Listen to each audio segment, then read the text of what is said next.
series of explosions rip through New York City. Sifting through the wreckage in search of one shred of evidence, the FBI and police are desperate for something to lead them to these ruthless terrorists. But the killers are careful to cover their tracks. As the bombings escalate, the FBI is in a deadly race to stop this murderous group with a dangerous cause.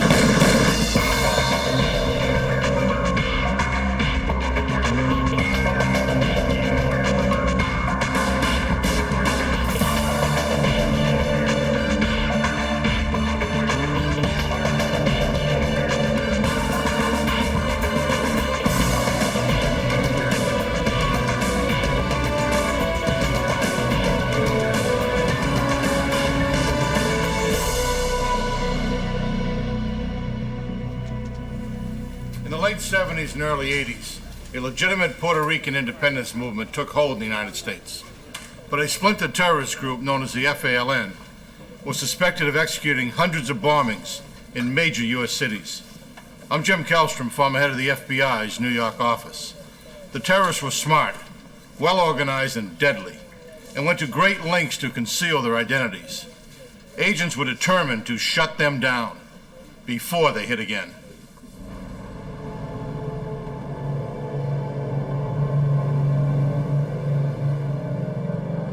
New York City, October 26, 1974. Just after midnight. 5 explosions rock Manhattan. New York City police officers race to the scenes. The biggest explosion occurs in the financial district. NYPD detective Elmer Toro leads the investigation. One look at the devastation and Toro knows he will be lucky to find any useful evidence. It appears the bombers used dynamite. The problem with bombings is that most of the evidence disappears at the scene. It disappears because how do you trace dynamite? We have no way of tracing dynamite. You can hope for a fingerprint here and there. You can hope for a witness. Police question everyone in the area, but no one had seen the bomber. The pattern of debris indicates the bomb was placed under a car. It was put under the engine block, and it picked up the car, and the engine just flew up in the air. Pieces landed up all the way up on the 6th floor. It was a pretty impressive bombing. We did realize quickly that we had a serious problem in our hands. The only solid clue found at the scene is the tattered remains of what appears to be a leather luggage handle. While police continue to process the scene, they get a call from the Associated Press. One of the alleged bombers called the news agency and told them to look at a phone booth near the bomb site. The patrolman is dispatched to the location. There, under the phone, he finds a letter. He takes it to headquarters to study it for leads. The letter is from a group calling themselves the FALN. In Spanish, the initials stand for the Armed Forces for the National Liberation of Puerto Rico. They are a fringe group with a limited following. The FALN is not even known in Puerto Rico. It's known to the radical, it's known to those fighting for independence, but in general, you speak to the average Puerto Rican, and the FALN is totally unknown to them. The former Spanish colony of Puerto Rico is voluntarily part of the United States.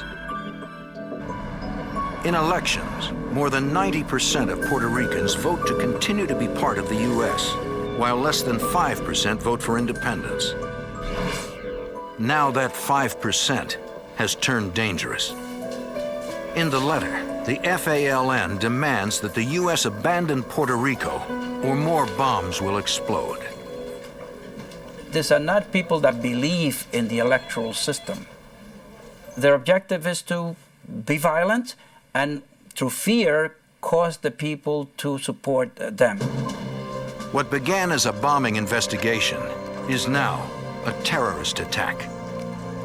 And fighting terrorism is the job of the FBI. The NYPD goes to the bureau. Detective Toro briefs FBI Special Agent Don Wofford on the evidence found at the bombing locations. The evidence showed that the device was a dynamite-like high explosive, definitely set off by some kind of detonator, because that's the only thing that sets off the sticks of dynamite. There were plenty of pieces to show a watch had been used as the timing device, and plenty of pieces of a battery showing that the battery had been used to complete the circuit. Pieces of debris showing that this device was in some kind of bag. Several pieces of a handle were found. It's not much to go on, but it's all the investigators have. They try to find out who made the handle. Perhaps they can use the information to learn who bought it. They then turn their attention to the communique. It demands the U.S. abandon Puerto Rico and release 5 Puerto Rican terrorists from federal prison.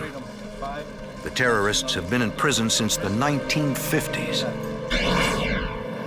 Decades earlier, on November 1st, 1950, 2 Puerto Rican gunmen try to assassinate President Harry Truman and fail. 2 Washington, D.C. policemen are badly injured in the gun battle. 1 policeman, as well as one of the terrorists, dies. The surviving gunman is sentenced to life in prison. 3 years later, 4 more pro-independence Puerto Ricans are sent to prison after opening fire in the House of Representatives. Now Detective Toro and Agent Wofford theorize friends or family of the 5 may be behind this new terror group. I was hopeful that working on the background and the current status, maybe, of those 5 political prisoners would be some kind of lead. So we went behind each of those people. We checked their mailing list. We checked their people who visited them. At the same time, the NYPD and FBI monitor any Puerto Rican activists who have a history of promoting violence. 1 month after the bombing, the NYPD gets a call about a dead body in an abandoned building in Spanish Harlem. Rookie NYPD officer Angel Poggi, on his first day on the job, goes to investigate. Officer Poggi is of Puerto Rican descent and proud to have become one of New York City's finest. The door was booby-trapped, and he blasted him right across the street and ended his career on the spot. Although Officer Poggi survived the blast, he lost sight in his right eye. When police search the building, they find no dead body. The phone call was a lie to lure police into a deadly trap. The bomb squad recovers explosive residue and another luggage handle. Like the earlier bombing, they determined this bomb was made of dynamite. From the pattern of the blast damage, they suspect it was probably hung on the back of the door, possibly in a garment bag. Through another phone tip, police recover an FALN communique that proudly claims credit for bombing Officer Poggi. For the NYPD, this investigation has become personal. They're fighting for Puerto Rican independence, and the first cop they mutilate is a Puerto Rican kid. A Puerto Rican kid, because that's all he was. When they get to your house, you sort of react a little bit different. We knew we had a war in our hands. The communique says the bombing is revenge for the death of an obscure Puerto Rican poet, Martin Tito Perez. If you had put Martin Tito Perez's name out in Spanish Harlem, probably a lot of people might have known who he was. But in the rest of Manhattan and in the rest of the United States, of course, nobody would have known who Martin Tito Perez was, except the bomber knew. At this point, we knew we had a Spanish Harlem connection. A few days earlier, police photographed a Puerto Rican man in Spanish Harlem, handing out leaflets accusing the police of murdering Martin Perez in jail. Although Perez's death was officially ruled a suicide, the activist urges violent revenge against the police. His name is William Morales. William Morales was a very activist person in Spanish Harlem. He was one of the Puerto Rican independence type people, who were at any demonstration, any rally, or whatever. He was a player in the Puerto Rican independence movement. While Morales seems suspicious, police don't have enough to bring him in. They continue their search for anyone who knows anything about the crippling attack on Officer Poggi, but come up empty. While the investigation stalls, the FALN set their sights on a historic tavern in the heart of New York's financial district. The terrorists are raising the stakes for their deadly cause.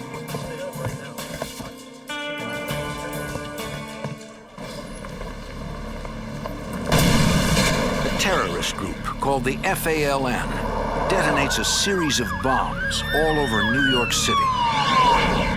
The FBI struggles to piece together the evidence in time to stop the bombers before they strike again. They are fighting a losing battle. Historic Francis Tavern in the financial district is a popular lunch spot for Wall Street brokers. January 24th, a bomb explodes during the lunch rush. The blast kills 4 people and injures more than 60. The victims are rushed to area hospitals. FBI Special Agent Don Wofford. It's one of the worst explosive crime scenes I've seen in my era career. The entire first floor was nothing but splinters.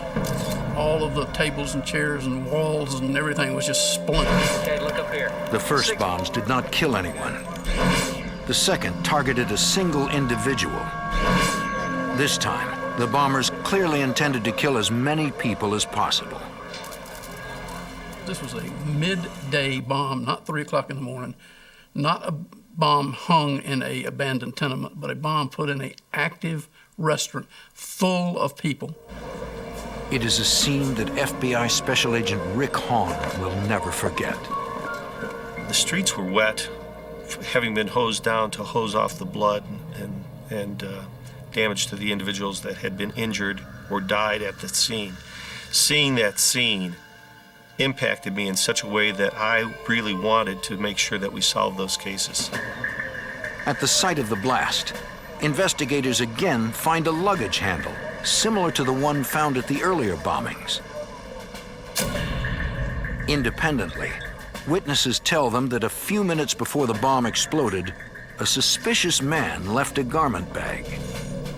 He's not dressed to be in Francis Tavern Restaurant with Wall Street brokers at noon. He must have taken a wrong turn, and why is he leaving that bag? Didn't reach down and turn on any switches, according to all the witnesses. He just dropped it. So that bomb was ticking. That thing was going. And based on the damage it did, it probably had 20 to 30 sticks of dynamite in it. So there's a man walking around Manhattan with a bomb with 20 or 30 sticks of dynamite in it. That takes some dedication. And his hair was parted. Witnesses work with a police artist to develop sketches of the suspect. This group was clearly becoming more dangerous, and the FBI intensifies their efforts. Look, I got this sketch on. The FBI distributes the sketch all over New York. But investigators can't find anyone who matches the description. So on these letters, In the lab, technicians review what little physical evidence they have. They turn to the letters left at each of the sites outlining the terrorist group demands. Their objective was to kill executives from U.S. corporations, and they say that right in the communique. Corporate America is seen in those days as part of the military-industrial complex, and as such, attacking U.S. corporations is as good as attacking the U.S. government. right here. Lab technicians confirmed that all 3 FALN communiques use the same paper, typeface, and letterhead. On the end, It's not much to go on. we used the same We found out, to our chagrin, that the complete communique, the paper, the ink, the font, the type, the stencil, the logo, and everything could be bought at 1 million different places in Manhattan. I think you already know. The luggage handles do provide lab technicians with a promising lead. Type of bag. The garment bags used to hide the bombs are all one particular model made by one manufacturer. Find out where. It could be the break the investigators need. The FBI contacts the manufacturer for a list of every store in the New York area that carries the bags. Over the next few weeks, investigators visit each store and show the sketch. But no one seems to recognize the suspect. The bombings continue. 3 months after the Francis Tavern bombing, an FALN communique takes credit for 4 bombs that explode after midnight in Midtown Manhattan. Then, 800 miles away in Chicago, the unimaginable happens. Bombs explode at 2 banks. An FALN communique takes credit. The terrorists are now a nationwide threat. In the New York FBI office, investigators compare the Chicago communique with earlier FALN communiques. We know immediately when we get the communique, from the masthead being the same, from the logo being the same, that this is in fact our FALN. This gives investigators new angles to pursue. There's a whole new theory that arises from that, and that is that we can't find them in New York because they're really a Chicago-based group. The FBI contacts Special Agent William Dyson in the Chicago field office. This is the first time Chicago is being involved in this group called the FALN. New York has a very large Puerto Rican population, and it appeared as though these attacks were going to be strictly in New York. Now Chicago comes new on the scene. So we were really not sure what to do. We're turning to New York saying, do you have any leads? Can you give us a hint? Where do we go? Somehow, the FALN must communicate or travel between New York and Chicago. The FBI and police begin rechecking their list of potential suspects. We can look at our New York people and see what kind of Chicago connections they have. Do they travel to Chicago at all? Do they, in turn, have visitors from Chicago? Is the travel the reverse? Do we see Chicago people in New York, and then do we have a bombing? Investigators determined that several of the Puerto Rican activists they had been watching in New York have links to Chicago. We had all of our people that we thought were interested under 24-hour surveillance. And by that, I mean we were sticking with them wherever they went. I would spend weeks and weeks on the street. We just couldn't get to the next level.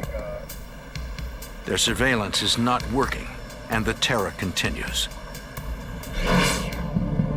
9 months after the Francis Tavern bombing, bombs again explode in New York.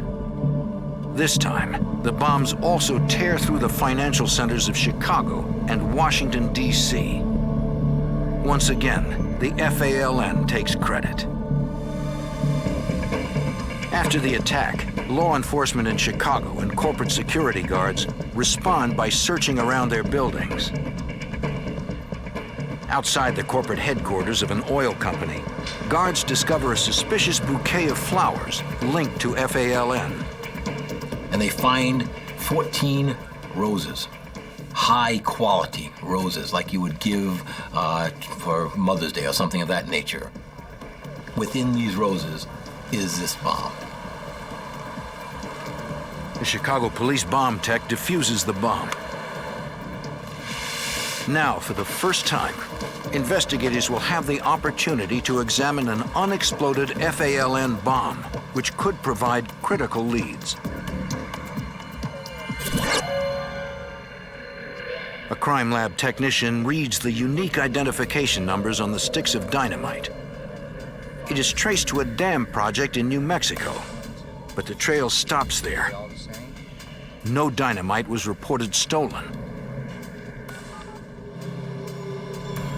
When that lead proves to be a dead end, investigators try to trace the bouquet of roses.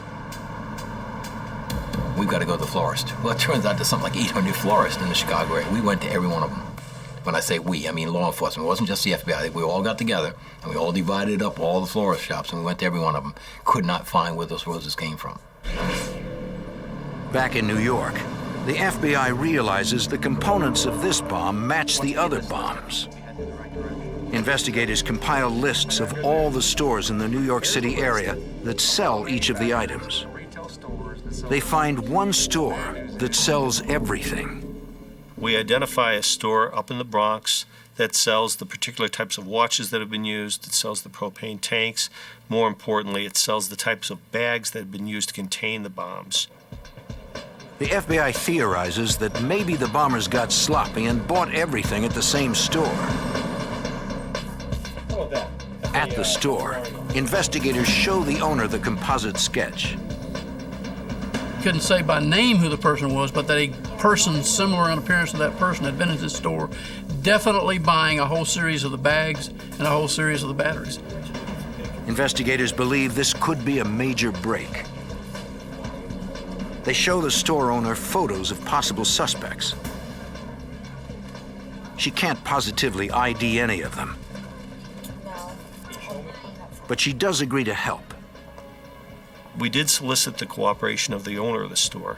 She allowed us to go in and mark discreetly the bags, the watches, those sorts of things, to see whether or not they would be used in a device. These marks might survive the blast and could confirm the items were purchased from her store. Investigators also establish round-the-clock surveillance. And when a person bought a bag, we would put a surveillance on that individual and try to identify who this individual was and try to match the composite to the purchaser of the bag.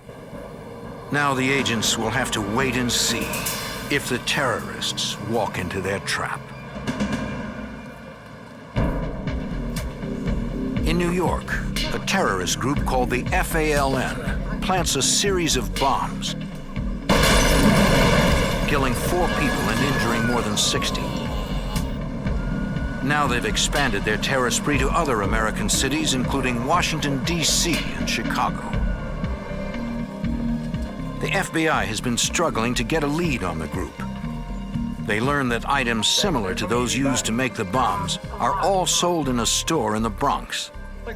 Agents set up surveillance. But after months of watching the store, they find nothing. Perhaps the terrorists have already stockpiled supplies. Or perhaps they have spotted their surveillance and are once again one step ahead of investigators. Months after the most recent bombing, the case takes a bizarre twist in Chicago. The police there get an odd tip. An informant reports that a man at a garage has been trying to sell sticks of dynamite to street gangs. The responding officer hears hammering and sees a man trying to break open a trunk. Excuse me. Hey, stand up. Put the hammer down now. The officer also spots dynamite. Put your hands up where I can see him. The man says his friend stole it from an apartment that contains even more explosives. The FBI rushes to the apartment. Inside, they find more than 100 sticks of dynamite and other bomb-making materials. FBI Special Agent William Dyson. So we not only have explosives, but we also have propane tanks. We have a lot of drilled-out wristwatches. We even have communiques. Investigators feel confident they have discovered an FALN bomb factory. We definitely have the FALN, there's no question about it. The problem is, who are the people connected with this apartment? While the bomb squad renders the building safe, investigators question tenants who say no one lives in the apartment. They say they have seen 2 people going in and out, the building's owner, Carlos Torres, and his wife. One of the things that struck us right away was this lack of sophistication here. The idea of having a bomb factory in your own building. The idea of you being the landlord of the building, the person who would have the access to all the vacant apartments, who would have the keys, just is plain stupid. So now we got 2 suspects, obviously, because not only do they own the building, but residents say they have access. They've seen him up in this apartment. Investigators search for Carlos Torres, the building's owner, and his wife, Haiti. But they have vanished, which reinforces investigators' belief that they have finally identified members of the FALN. The FBI systematically hunts for the bomb factory fugitives. They begin with a thorough background investigation. We pretty much followed the normal fugitive procedures, and that basically is to try to make a biography on each one of these individuals. Who are they? Where did they come from? Who are all their relatives? Make a family tree. We make a family tree on these people better than they would make one. We try to find out every person that's related to them in one way, shape, or form. Agents interview and watch all of their known relatives and friends. But the fugitives have disappeared without a trace. At the same time, the FBI focuses on an odd document found in the bomb factory. It seems all the Chicago FALN suspects belong to the same Latino church committee. The Chicago FBI notifies New York. Take it a really close FBI Special Agent Rick Hahn. There was a suspicion that the FALN had co-opted this organization, this charitable organization, for its own purposes, to use it for travel, to use it for funding. FBI Special Agent Don Wofford reviews records that show the Chicago suspects used church-paid tickets to fly to New York before several past bombings. There's lots of travel back and forth, financed by the organization, because ostensibly it is supposed to be lending and giving grants for people to start neighborhood community-type Hispanic activities, like Spanish Bibles and hymnals maybe for a church in a Hispanic neighborhood, that kind of thing. Investigators also discovered that the church committee includes a familiar face, New York pro-violence radical William Morales. They keep a close watch on Morales and all the members of the church committee, but investigators don't see anything suspicious. They don't have enough probable cause to request wiretaps or search warrants. We've taken a lot of heat. You know, a lot of people were asking, what are you guys doing? You know, these people keep on blowing up all these, what are you guys doing? 6 months later, at the Mobile Oil Building near Grand Central Station, a bomb in an employment office kills one person and injures 8. She came in, she put the umbrella on. The FBI and NYPD arrive and question witnesses. A woman who takes job applications claims she saw the bomber. She was, you know, I know who left that bomb because I saw her and I talked to her, and I cannot believe a little girl, she kept saying, a little girl like that would leave a bomb in here and blow somebody up. But I saw her, and that's who left it. The witness says a woman came in carrying a closed umbrella that seemed unusually heavy. She knew when she hung that device there, when it went off, somebody was going to get hurt. The suspect took a job application. She scratched quick a name and an address. The bomb is clicking right next to her. She wants to get out of there fast. The suspect tried to leave, but the woman wouldn't let her take the application with her. Minutes later, the bomb went off, decapitating the man next to it. Because he absorbed most of the blast, no one else was killed. I do know that I could recognize her because I saw her and I talked to her. Investigators asked for the application, hoping the suspect left a fingerprint. If they could find a print, it would be their first piece of solid evidence to the identity of the bombers.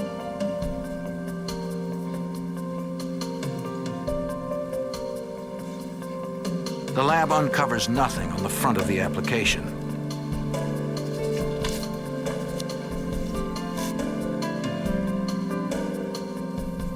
But on the back, they find what they had been looking for: a single fingerprint. The fingerprint belongs to Haiti Torres, the wife of Carlos Torres, who owned the recently discovered FALN bomb factory in Chicago. New York City police issue a warrant for her arrest for second-degree murder. After a grand jury indictment, her husband Carlos is added to the FBI's top 10 fugitive list. Now that agents have identified their suspects, they must hope for a break that will uncover where the fugitives are hiding before they strike again.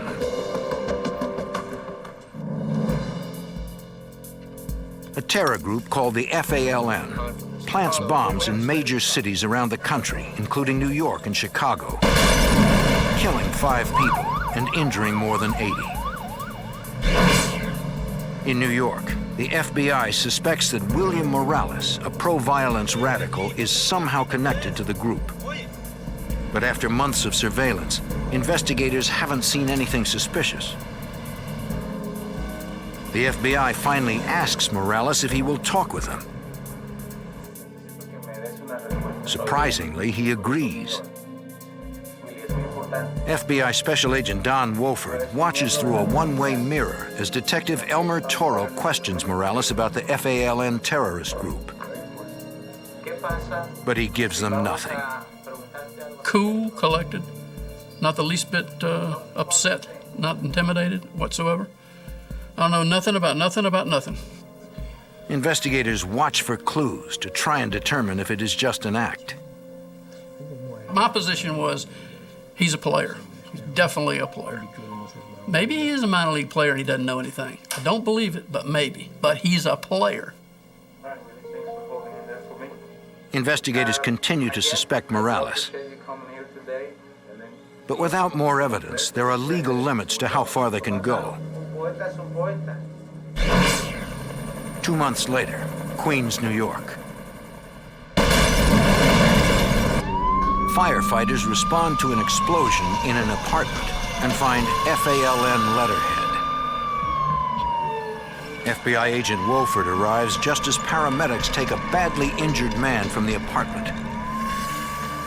Agent Wofford believes the man may be an FALN suspect and tries to identify him. But the man's face is badly injured and his hands are nearly blown off.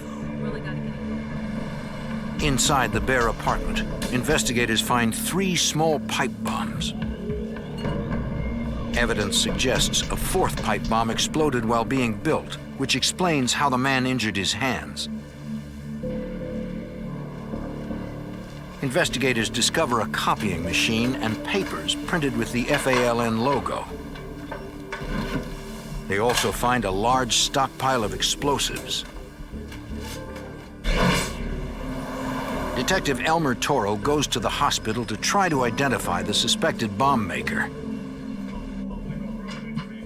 The man's hands are so badly injured that police are unable to get fingerprints. Detective Toro tells the man that investigators will learn his identity from evidence at the bomb factory. You can see this. He might as well admit his name now. But the man can't speak. Manuel Rodrigo. I wrote a bunch of names of people that I suspected. Once we got to the name of William Morales, he moved and he agreed without saying who he was. But he basically identified himself.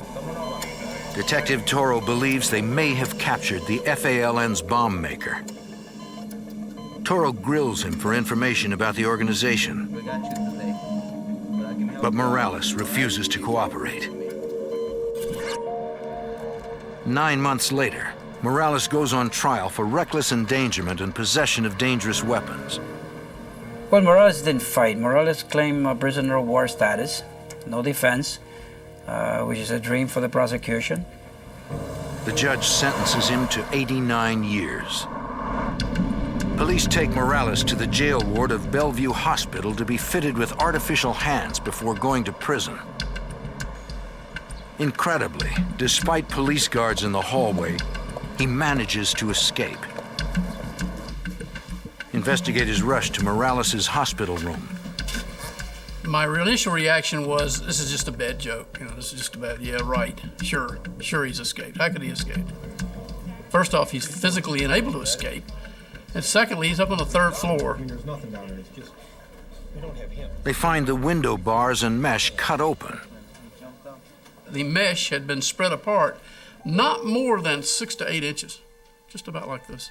I mean, that's straight down. So he had to squeeze through that hole and get out of the mesh And then how did he get down 3 floors? And of course, coming to mind immediately was he had help. Investigators begin to piece together what happened. Someone must have smuggled in a pair of bolt cutters. William Morales cut himself out from the 3rd floor with his elbows. Because he had no hands. Investigators believe Morales jumped 3 floors to the ground, where waiting accomplices drove him away. The FBI and NYPD launch an all-out manhunt for Morales and alert the public and police across the country to be on the lookout. But months go by, and the manhunt turns up nothing. Then the terrorists strike again. 6 months after Morales' escape, the FALN begins bombing again in New York, Chicago, and San Juan, Puerto Rico. 1 year after William Morales' escape, just north of Chicago, Evanston police respond to reports of an illegally parked van. They radio in the license, which comes back stolen. Police decide to watch the stolen van to see if anyone comes back. So they surveil it. I mean, they could have towed it away, but they surveil it. A short while later, a man and woman drive up to the van and begin loading it.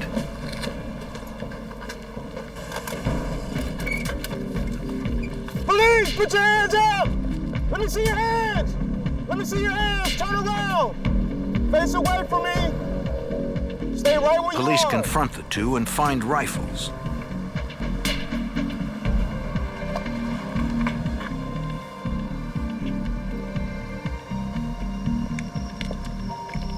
The suspects have no ID and refuse to speak, leaving police at a loss. Where'd the weapons come from? They can't even figure out what nationality they are.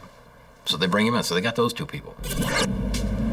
A few hours later, in the same Chicago suburb, a citizen calls Evanston police to complain about a truck parked in a wealthy neighborhood. The woman says people have been coming up to the truck and climbing in the back all morning. A police officer comes out and tries to talk to the driver. What are y'all doing here in the neighborhood? Why are you here? Well, I'm visiting. Who are you visiting? I'm visiting that person over there. Well, who is that person? Well, I don't know his name and all. And first, vague type of descriptions. It all seems very suspicious. You don't know the names at all? The officer glances into the truck and spots the butt of a handgun. Gun? Put your hands. Now he knows he's dealing with armed suspects, and there may be more of them hiding in the back of the truck.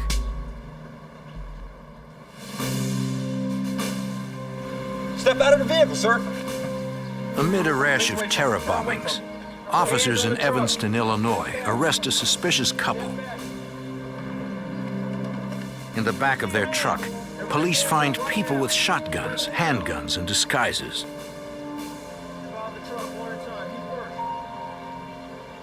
Officers arrest them as well. Evanston police photograph and fingerprint their prisoners. No, I've got the list. Can you run it for They me? also check their identification, but they run into a problem. The names on their IDs prove to be false. Detectives try to interview the suspects, but they refuse to talk. First name is Lane. Sensing they are onto something big, the police call the FBI. FBI Special Agent William Dyson looks at the prisoners and immediately recognizes one as a major FALN terrorist. I've got his wanted poster, top 10 fugitive, and I recognize him. I mean, this is Carlos Torres. Agent Dyson also recognizes other prisoners as members of the FALN. It was like looking at this collage that I had above my desk in the office of all these wanted people. So we have the FALN. We know we have the FALN. We're able to identify enough of them. This is the FALN. The FBI takes a closer look at the false IDs. From past experience, the FBI knows that criminals who use fake ID often include a real address so that it can be used to function in society. Agents notice that several of the IDs have the same Chicago address. FBI and Chicago police raid that address and find bomb-making materials and more FALN evidence. With information from the captured terrorists, agents raid addresses in Milwaukee, New York, and New Jersey. They take down more FALN safe houses. 6 years after the bombings began, a federal jury finds the captured FALN terrorists guilty of seditious conspiracy, weapons violations, interstate transportation of stolen vehicles, and other charges. But notorious FALN suspected leader William Morales still remains a fugitive. A group of us got together. Just before sentencing, one FALN member decides to cooperate in exchange for a reduced sentence. He says the 11 terrorists were in Evanston to rob an armored car to finance more bombings. He also describes a meeting at a Milwaukee safe house. They had this meeting in which they plot this thing out. And the man leading the meeting, he's got a mask on, so you can't recognize him. But he's got no hands. So immediately, everybody knew it was William Morales. Fanatical FALN leader William Morales' hands were maimed years earlier while making a bomb. Investigators press for more information, but the cooperating FALN member doesn't know how to find Morales. Agents try a different approach and question their informant about how the FALN recruits members. We have to know how they bring new people into the group. Once we know that, then we can go after them. Strong activists who are ready to do. Investigators learn that the FALN recruits from the ranks of Puerto Rican radicals. Anyone who joins must drop all political activities in order to maintain a low profile. With that pattern in mind, FBI Special Agent Rick Hahn searches through hundreds of files on Puerto Rican radicals. It's a long-shot attempt to identify the remaining FALN terrorists. We looked for individuals that had stopped attending rallies and things like that, that had made themselves quite well known prior to that time. And we focused on them for surveillances. More than a year passes before the FBI finally finds one suspect who seems to lead a double life. Very, very quickly, we realize this guy's clandestine. He's doing things that's not normal. Agents track the suspect to an FALN safe house. Based on the suspect's behavior, the FBI gets a court order allowing listening devices and wiretaps. In March 1983, 2 years after first gaining cooperation from the FALN informant, the FBI gets a break. Through a wiretap, they overhear a suspected FALN member on the phone asking a mysterious man in Mexico to come to Chicago. He refused to come up and said, basically, why don't you come visit me? I'm having plastic surgery done. I'm in need of good identification. I can't come into the country. I'll be too easily recognized, that sort of thing. The mysterious man says to call the same number in a week. In a huge break, investigators identify the mystery voice as that of the FALN's fugitive leader. By his voice, we were pretty sure that it was probably William Morales. It's the first time the FBI has heard Morales' voice since his bold escape from New York police custody 4 years earlier. The FBI traces terrorist leader William Morales' phone call to a cafe in Puebla, Mexico. Back in Chicago, the FBI is stuck. They have no jurisdiction in Mexico. Agents plan to continue listening to their wiretap and arrest Morales when he makes his plan to come back to America. But since Morales may have had plastic surgery and significantly changed his appearance, agents ask Mexican federales to secretly photograph him. FBI Special Agent Rick Hahn. The federales went down to that coffee shop and found Morales seated at a table there. Morales had severely maimed his hands years earlier while making a bomb. He cannot protect himself or fire a gun. The FBI warns the Federales he is probably accompanied by an armed bodyguard. FBI Special Agent Don Wolford. We told him, hey, this guy's got backup, watch it. You just can't walk up with this guy and say, in the car. The Federales don't see a bodyguard and decide to make the arrest themselves. NYPD Detective Elmer Toro. They were not supposed to take him down, they were supposed to take photographs. And they decided to make the arrest, and Willie Morales, like a nice trained terrorist, he simply gave up, and I provided the opportunity for his bodyguard to step out of the restaurant.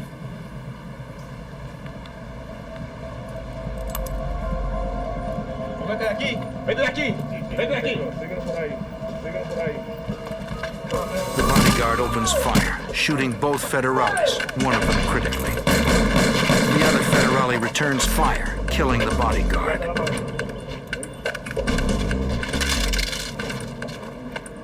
He takes Morales into custody, but his arrest comes at a great price. The wounded Federale dies on the way to the hospital. New York Police Detective Elmer Toro immediately flies down to Mexico to interview Morales and try to arrange his return.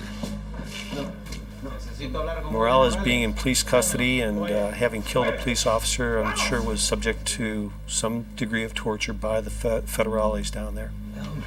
Morales greets Detective Toro like a long-lost friend. He was happy to see me, and he said to me, and I always remember, he says, Elmer, I want to go back with you. Take me with you. Detective Toro says he'll draw up the papers, and Morales promises to sign. Sign anything. Just take me with you. Okay, Willie. Once Mexican police learn that Morales is going back to the U.S., they treat him better to avoid a possible scandal. Okay. Back at his hotel, Detective Toro calls the FBI with the incredible news about Morales. Getting anything done in Mexico is like, forget it. But now he's talking about, I want to come back. And, we're all saying, thank you, Lord. All right. Let him come back. But it's not that simple. All of a sudden I put the 6 o'clock news, and there is the bastard denouncing us. Morales appears on TV, flanked by radical lawyers from Cuba, the U.S., and Mexico. He now angrily condemns America. By this time, he's got a battery of attorneys from all over the place. He had people from Cuba, the attorneys from Cuba, very powerful attorneys. And once he was protected by these attorneys, he didn't need Elmer Toro anymore. He didn't want to come back anymore. Detective Toro now realizes that Morales used him to gain better treatment in jail while waiting for his lawyers to arrive. In the months to come, Cuba uses its influence and money to win the release of Morales. He's on the beach in Cuba, in Cienfuegos, Cuba, I believe. Sooner or later, Fidel Castro's government is going to go, and maybe we'll see Morales at that point. With Morales in permanent exile and other key members in prison, the FALN's 8-year reign of terror comes to an end. The FBI and police, through dedicated investigative work and patient long-term surveillance, have defeated one of the most deadly domestic terror groups in U.S. history.